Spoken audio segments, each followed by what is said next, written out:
Ok. Toi, c'est parti.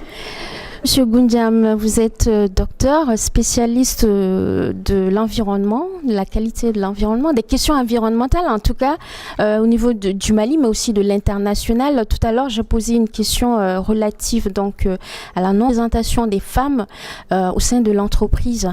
Est-ce que vous avez un mot à dire à cela? Parce que vous savez pourquoi je pose cette question? Je suis une femme. Je suis malienne. Oui, je suis malienne et je suis entre Mali et la France parce que j'adore le Mali. Je veux développer des choses au Mali, je veux développer des activités. J'ai créé ma société ici en France. Ça fait 5 ans que cette entreprise existe et je suis en train de développer la même activité au niveau du Mali. J'ai envie de créer des emplois.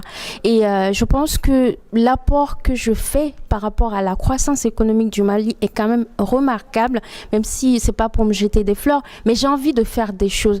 Mais ce qui m'inquiète, c'est que aujourd'hui il y a pas beaucoup de femmes qui entreprennent. C'est dû à des questions, je sais pas, culturelles, sociales, etc. Est-ce que vous pourriez aujourd'hui nous édifier sur cette question-là? Parce que des fois, je pense que j'ai l'impression que c'est une question taboue. Est-ce que vous pourriez nous édifier, nous parler sur ce sujet épineux? Vous édifier, je ne saurais le dire, mais en tout cas, j'ai une opinion sur le sujet. Vous êtes l'exemple d'une femme qui peut réussir. Hier, pendant les différents débats qu'on a eus, j'allais dire 100% des femmes, au grand nombre, 100% des entrepreneurs qui sont intervenus ici étaient des femmes. Comme par hasard. Comme par hasard. Alors, moi, je voudrais qu'on sorte du débat général. Sur tous les sujets, sortons du débat général. Ça ne fait pas avancer. C'est de la philosophie, c'est de la théorie, c'est des blablabla. Ça ne sert à rien. Ciblons les actions. Le monsieur précédemment a parlé d'éducation. Sensibiliser, il faut ouvrir les esprits. Ça, c'est le premier point. Mais soyons beaucoup plus concrets. Vous êtes un exemple. Que faites-vous pour la promotion des femmes dans vos entreprises? Celle qui est passée hier, que fait-elle pour la promotion des femmes dans les entreprises? Ceux qui participeront au débat tout à l'heure, que font-ils les uns les autres individuellement pour la promotion des femmes dans les entreprises? Quand on aura fait ce travail-là, nous aurons réglé une bonne partie du problème. Parce que ces gens-là, ces femmes qui auront réussi, serviront d'exemple. Vous, direct. Mais celles que vous employerez serviront d'exemple pour les autres. Et à ce moment-là, on aura, je crois, à l'appel d'air. Quand il y a un besoin, il y a un appel d'air. Et l'appel d'air aspire d'autres gens et font des réussites. Et réalise des réussites. Je crois à ces actions ciblées. Cela ne suffit pas. Mais je vais vous surprendre. Je suis contre les actions dans tous les domaines ciblées sur des femmes ou sur des jeunes. Je suis contre ces actions. Ouais. Parce que je veux encore une fois quelque chose de ciblé. Où il y a des handicaps, où il y a des obstacles, il faut les lever pour les femmes et pour les jeunes. Ça ne doit pas être quelque chose de global. Ce qui est global est flou et pas clair. Et inefficace. Donc, où il y a des obstacles, on lève les obstacles. Et je crois que les femmes sont capables, une fois les obstacles levés, de franchir les centaines de mètres qui restent à parcourir. Faisons-leur confiance. Donnons-leur confiance. Facilitons les choses. Et le jour où il n'y aura plus d'obstacles, il n'y aura rien de spécifique à faire pour les femmes. Le problème sera réglé. Elles seront au même titre que les hommes. D'ailleurs, je ne vois pas pourquoi on fait une différence de genre entre hommes et femmes.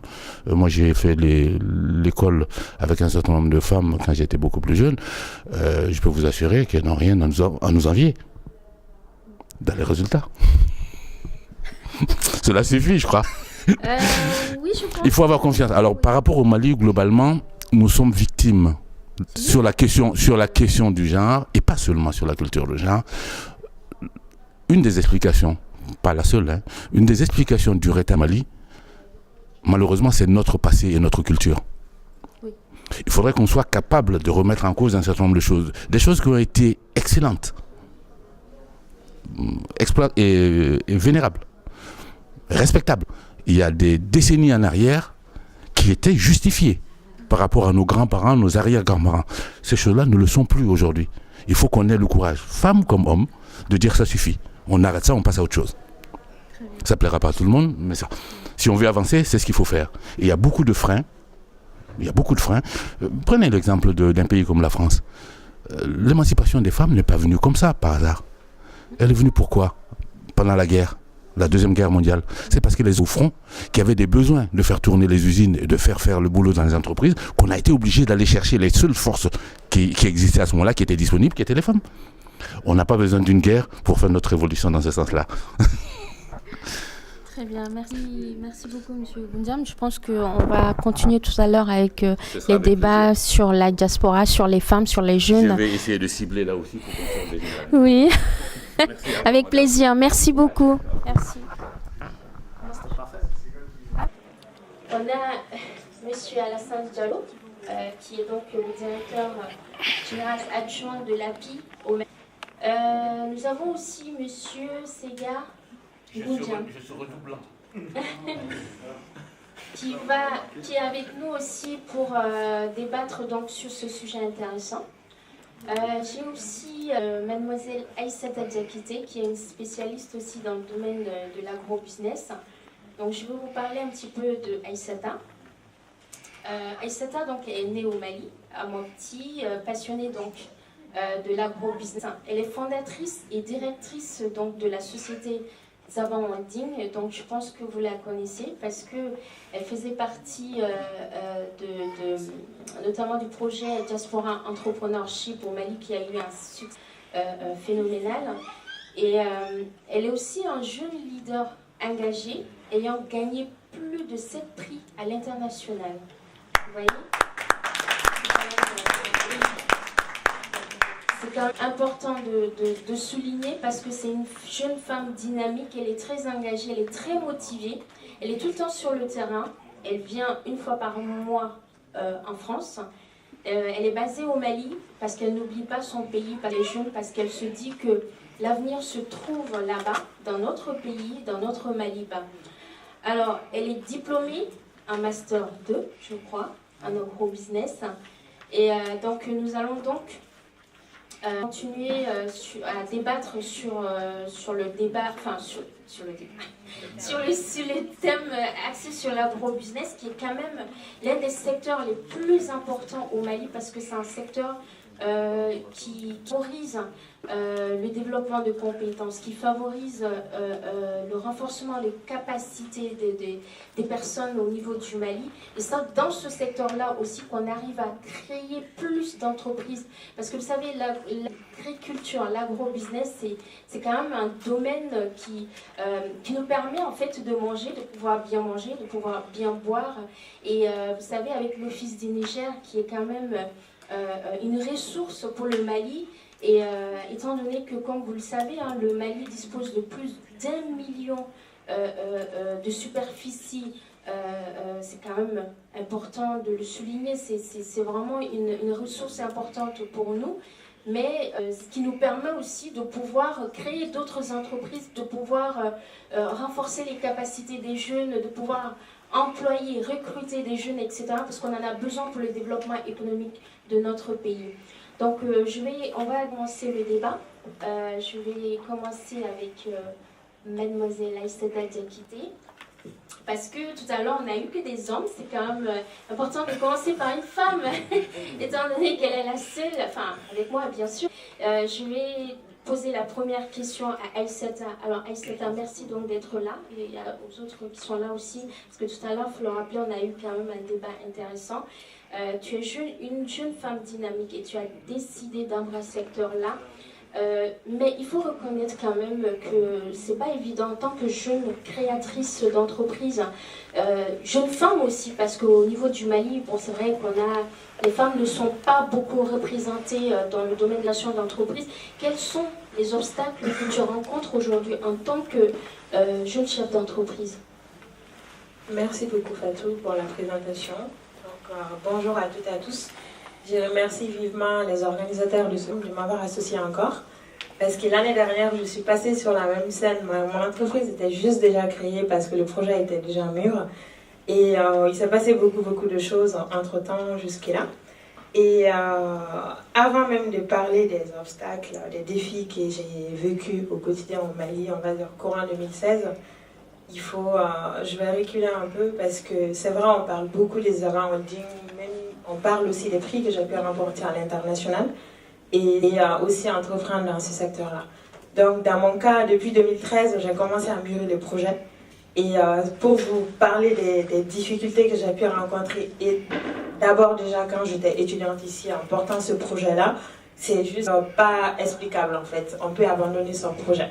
Donc j'ai commencé par Entrepreneur en Afrique, dont un des lauréats est là actuellement, Mythe africain, qui a été absorbé par l'Union européenne l'année dernière, étalé sur l'Europe pour être confronté aux structures étatiques, comprendre déjà quelles sont les opportunités là-bas, quelles sont les étapes à passer et arriver aussi au financement.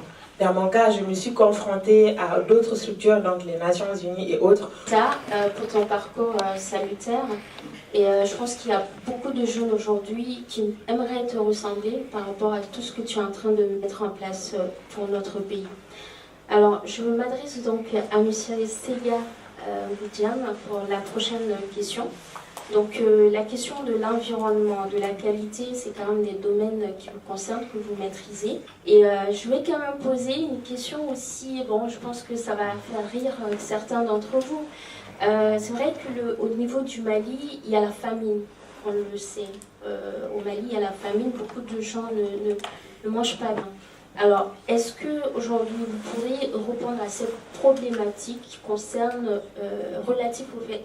par rapport à cette question, comment lutter contre la famine au Mali? A beaucoup de mérite. Elle a expliqué en quoi c'était difficile, mais elle a aussi expliqué que ce n'était pas impossible. Je crois qu'il ne faut pas qu'on reste dans une espèce de sinistrose par rapport à notre pays. Si nous sommes ici, c'est parce que nous y croyons. Si nous sommes ici, c'est parce que nous voulons être acteurs. Et nous devons être acteurs. Il ne suffit pas de dire ça ne va pas. Il faut se poser une deuxième question. Comment puis-je faire pour que ça aille mieux? Et chacun a son rôle à jouer à ce niveau. Qu'il soit ministre, directeur général adjoint de la pays, ou simple compatriote comme nous.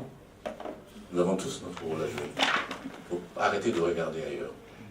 Par rapport à la famine, alors, je suis désolé de dire, j'aime bien contredire, on va remarquer, il n'y a pas de famine au Mali aujourd'hui. La famine existe dans un certain pays, il y a de la malnutrition. Il y a autre chose. La famine a existé dans les années 70, beaucoup de jeunes n'ont pas connu ça. Quand on débarquait à l'aéroport à Bamako, c'était désolant.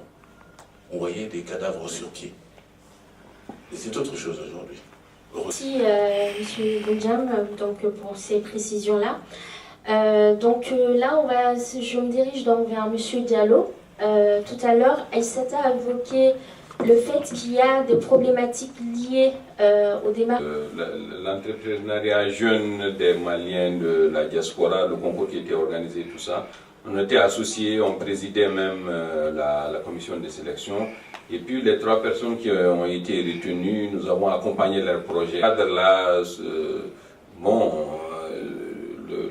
elle était pressée et bon, il y avait quand même des procédures qu'il fallait suivre. Il y avait un comité qui devait statuer sur le projet, ensuite un peu. Bon, donc nous, je crois que c'est de ça qu'elle veut parler. Bon, il n'y a pas de... elle n'a pas vécu de tracasseries spécifiques, mais elle estime quand même que le dossier a une rupture des textes en 2012. Ils ont créé le comité et ils ont gardé toujours les 21 jours. Ça crée des problèmes. Vraiment, il n'y a pas... et puis bon, ce n'est pas quand même elle qui suit... On ne fait pas attention, on peut se tromper. Elle raconte des difficultés, j'en suis sûr. Lui, il dit, bon, finalement, c'était pas des difficultés comme ça aussi. Il a peut-être raison aussi.